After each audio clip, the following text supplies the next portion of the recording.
What is your favorite thing in your saved section?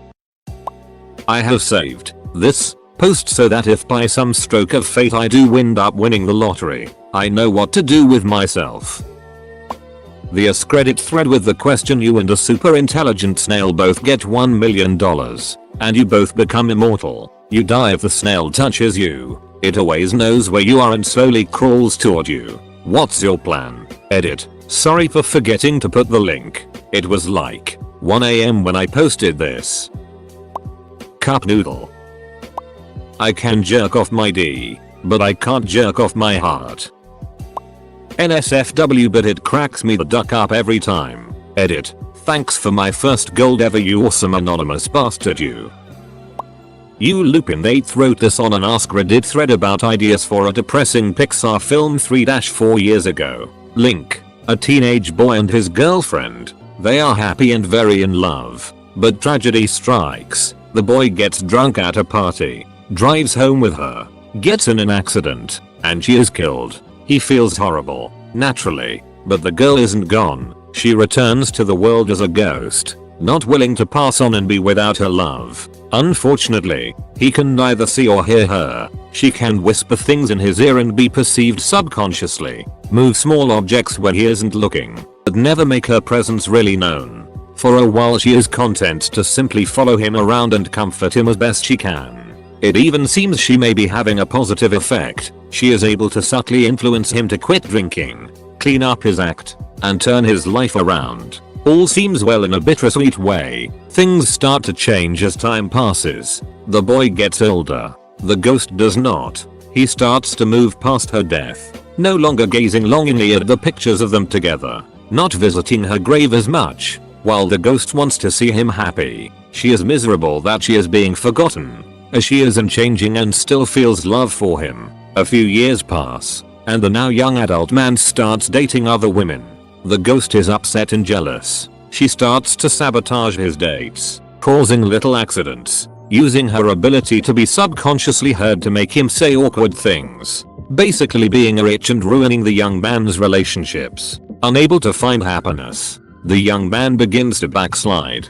He starts drinking again. He gets in fights. He loses his job. His life is turning to it. Ghost girl feels terrible until one night the man takes too many sleeping pills and almost dies. A horrible plan occurs to her. If he commits suicide, then he'll be dead too and they can finally be together. She starts to egg him on to more and more self-destructive acts, whispering poisonous thoughts in his ear, trying to make him hate himself. He shuts out family and friends. He buys a gun and doesn't really know why. The girl hates to do this, but it's the only way. Throughout the film, we've seen other people haunted by ghosts. At first this seems harmless. There's a man whose father still follows him and gives advice. A mother who lost her daughter, but the girl still walks around holding her hand. The spirit of a young boy's dog still romps behind him. These ghosts can see each other, and are the typical Pixar cast of quirky side characters. At last the young man seems to hit rock bottom and is ready to end it all.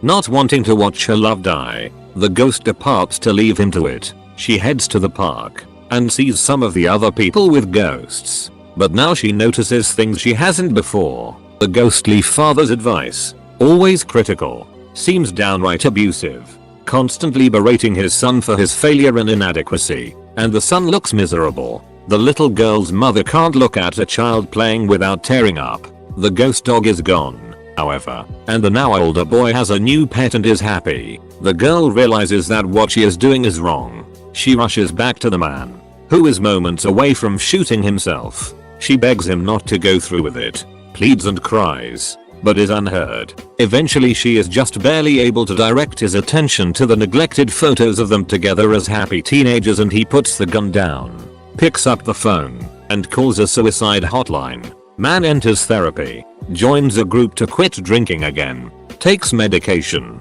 It's long and hard but he makes it. The girl is happy, but she seems to be fading slowly as the months pass. She thinks she might be finally letting go and crossing over, a reward for having saved him. Eventually she departs with a smile. Twist ending. There was no ghost. That was his guilt and depression personified. It was always his own subconscious. The part of him that hated and blamed himself for the girl's death. Sure, the guilt drove him to quit drinking once, but the fact that he couldn't move on drove him into ever deeper despair. All the people with ghosts are the same way, haunted by their pasts. Last shot is him walking down the street. Content. But as we zoom out we see just how many of the people around him have ghosts, and how widespread the problem is.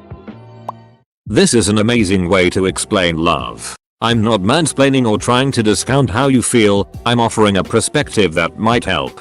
Believe me, I know what it's like to dislike your body. I got zapped in Iraq and I've got some unsightly scars, and I sometimes struggle to accept that I'll never be as physically capable as I used to be. Ducking sucks sometimes. Anyway, I wish I could let you into a man's head as he's falling in love with a woman.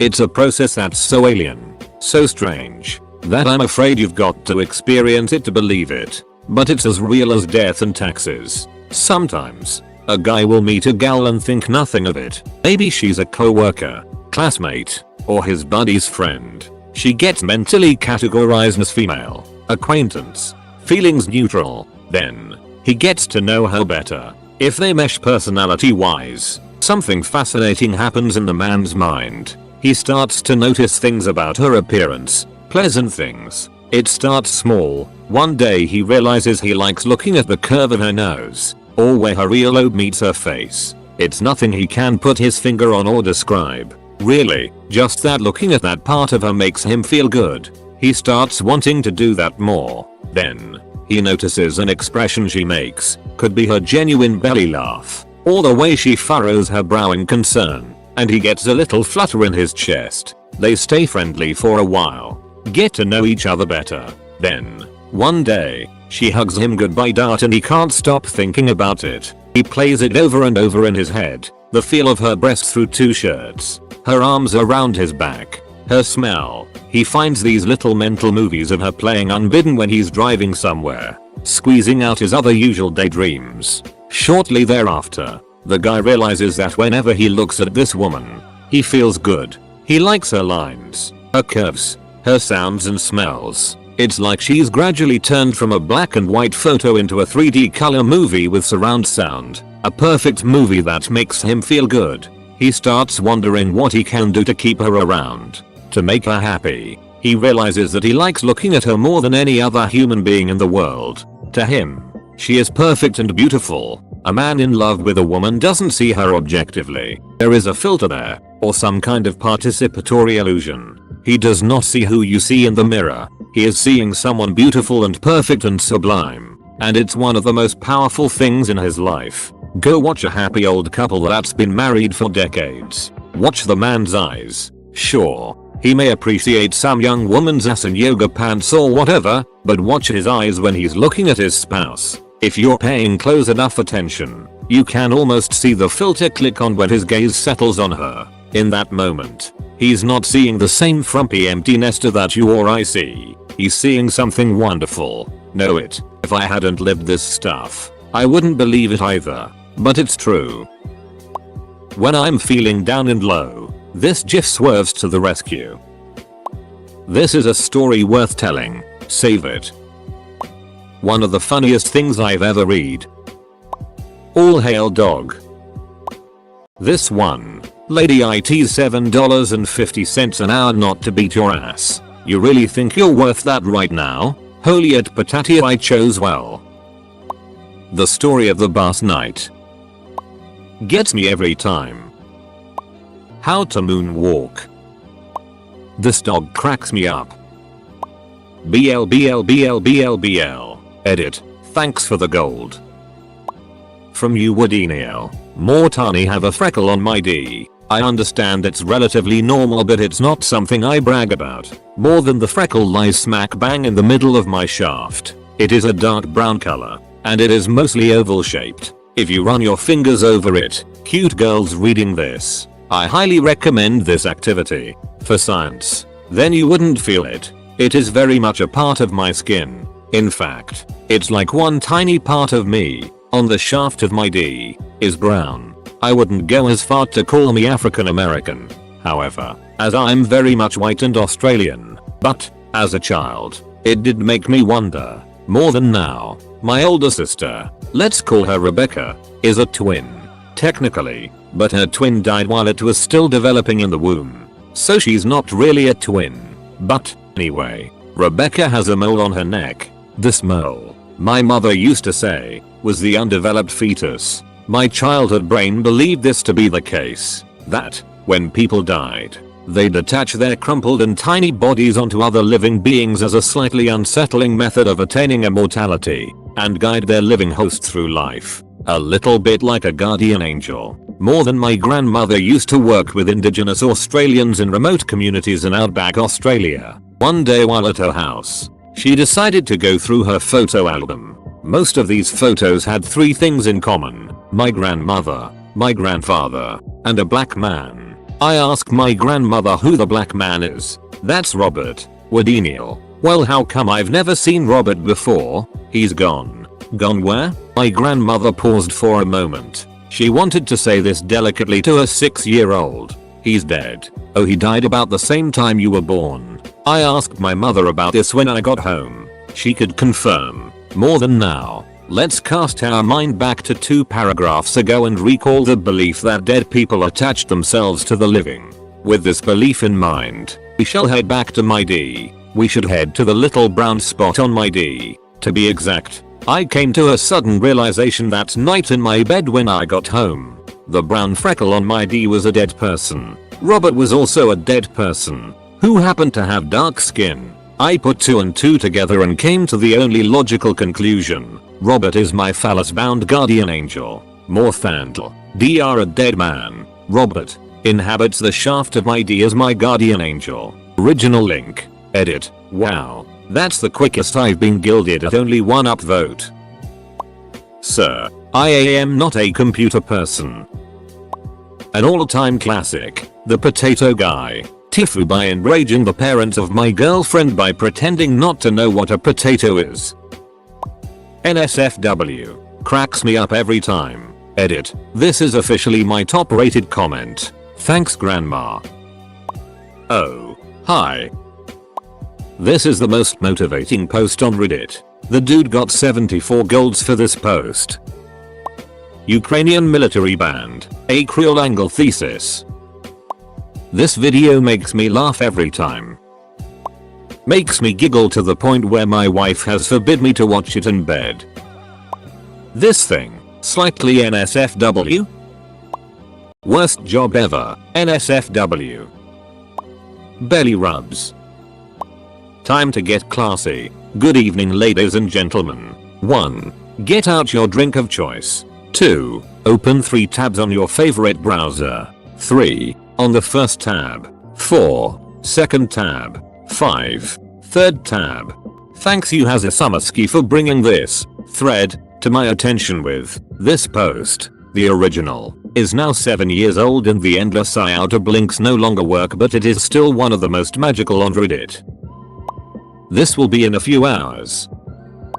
As a man of the PC master race, who can't appreciate this pic? Edit. Added that comma and question mark. I swear I got an A in English class. Posted by Urona about 6 years ago. This is just the absolute best thing I've come across on Reddit. This and the Rice Kid. Gonna copy pasta it as it is. Just about every time I see someone I stop. I kind of got out of the habit in the last couple of years. Moved to a big city and all that. My girlfriend wasn't too stoked on the practice. Then something happened to me that changed me and I am back to offering rides habitually. If you would indulge me. It is long story and has almost nothing to do with hitchhiking other than happening on a road. This past year I have had 3 instances of car trouble. A blowout on a freeway, a bunch of blown fuses and an out of gas situation. All of them were while driving other people's cars, which, for some reason, makes it worse on an emotional level. It makes it worse on a practical level as well. What with the fact that I carry things like a jack and extra fuses in my car, and know enough not to park facing downhill on a steep incline with less than a gallon of fuel. Anyway, each of these times this had happened I was disgusted with how people would not bother to help me. I spent hours on the side of the freeway waiting, watching roadside assistance vehicles blow past me. for AAA to show. The 4 gas stations I asked for a gas can told me that they couldn't loan them out for my safety, but I could buy a really itty 1-gallon one with no cap for $15. It was enough each time to make you say it like this country is going to hell in a handbasket. But you know who came to my rescue all 3 times? Immigrants. Mexican immigrants. None of them spoke a lick of the language, but one of those dudes had a profound effect on me. He was the guy that stopped to help me with a blowout with his whole family of 6 in tow. I was on the side of the road for close to 4 hours. Big geep, blown rear tire, had a spare but no jack. I had signs in the windows of the car, big signs that said need a jack and offered money, no dice. Right as I am about to give up and just hitch out there, a van pulls over and dude bounds out. He sizes the situation up and calls for his youngest daughter who speaks English. He conveys through her that he has a jack but it is too small for the Jeep, so we will need to brace it. He produces a saw from the van and cuts a log out of a downed tree on the side of the road. We rolled it over, put his jack on top, and bam, in business. I start taking the wheel off and, if you can believe it, I broke his tire iron. It was one of those collapsible ones and I wasn't careful and I snapped the head I needed clean off. Duck, no worries. He runs to the van, gives it to his wife, and she is gone in a flash. Down the road to buy a tire iron. She is back in 15 minutes. We finish the job with a little sweat and cussing. Stupid log was starting to give, and I am a very happy man. We are both filthy and sweaty. The wife produces a large water jug for us to wash our hands in. I tried to put a 20 in the man's hand but he wouldn't take it, so I instead gave it to his wife as quietly as I could. I thanked them up one side and down the other. I asked the little girl where they lived, thinking maybe I could send them a gift for being so awesome. She says they live in Mexico. They are here so mommy and daddy can pick peaches for the next few weeks. After that they are going to pick cherries then go back home. She asks if I have had lunch, and when I told her no, she gave me a tamale from their cooler. The best ducking tamale I have ever had. So, to clarify, a family that is undoubtedly poorer than you, me, and just about everyone else on that stretch of road, working on a seasonal basis where time is money, took an hour or 2 out of their day to help some strange dude on the side of the road when people in tow trucks were just passing me by. Whoa, but we aren't done yet. I thank them again and walk back to my car and open the foil on the tamale cause I am starving at this point, and what do I find inside? My ducking $20 bill. I whirl around and run up to the van and the guy rolls his window down. He sees the $20 in my hand and just shaking his head no, like he won't take it. All I can think to say is poor favor, poor favor, poor favor with my hands out. Dude just smiles, shakes his head and, with what looked like great concentration, tried his hardest to speak to me in English. Today you, tomorrow me, rolled up his window, drove away, his daughter waving to me in the rear view. I sat in my car eating the best ducking tamale of all time and I just cried, like a little girl. It has been a rough year and nothing has broke my way. This was so out of left field I just couldn't deal. In the 5 months since I have changed a couple of tires, given a few rides to gas stations, and once went 50 miles out of my way to get a girl to an airport. I won't accept money. Every time I tell them the same thing when we are through. Today you, tomorrow me, TLDR. Long rambling story about how the kindness of strangers, particularly folks from south of the border, force me to be more helpful on the road and in life in general. I am sure it won't be as meaningful to anyone else, but it was seriously the highlight of my 2010. Here's mine. This always makes me chuckle. Birth of a veterinarian. I can't find it, but it was an AskReddit question about which actor/actress were secretly gay. All answers were Tom Cruise. People were talking about Joyo's bizarre adventure poses, and the person asked how can someone do this pose in real life, and someone on a Spanish Facebook page was able to replicate that pose. Gay silence, SFW, edit, context for those who are interested. The racist field trip. Blind girl and her cat still make me laugh. The other saved are mostly our shower thoughts, our cool guides and our writing prompts. Dead chicken with old milk. NSFW I suppose. Russian woman flying down a mountain in a wingsuit. Personal favorite of mine. Life is a lie. Under a mountain of our porn in 15 seconds gifs, I found this cute, funny safe for work gif.